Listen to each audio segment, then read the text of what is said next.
Prekrásny dobrý deň, dámy a páni. Máme opäť jednu výbornú správu, a to pre celý východ a špeciálne pre mesto Stropkov. Našim kolegom sa podarilo zohnať peniaze na obchvat Stropkova.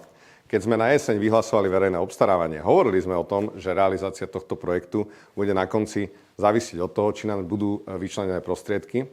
No, tie už máme zazmluvnené, podpísané, a tak už je jasné, že hneď ako sa ukončí verejné obstarávanie, budeme môcť začať aj stavať. Obchvat bude mať viac ako 5 kilometrov, bude na ňom 6 križovatiek a viac ako kilometr protihlukových stien. Bude dokonca aj celý osvetlený, čo si myslím, že je dôležité.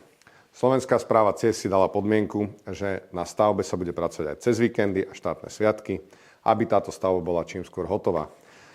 Súťaž je aktuálne v záverečnej fáze, vyhodnocujú sa ponuky, tak verme, že to pôjde hladko a už čoskoro sa stretneme na poklepaní základného kameňa.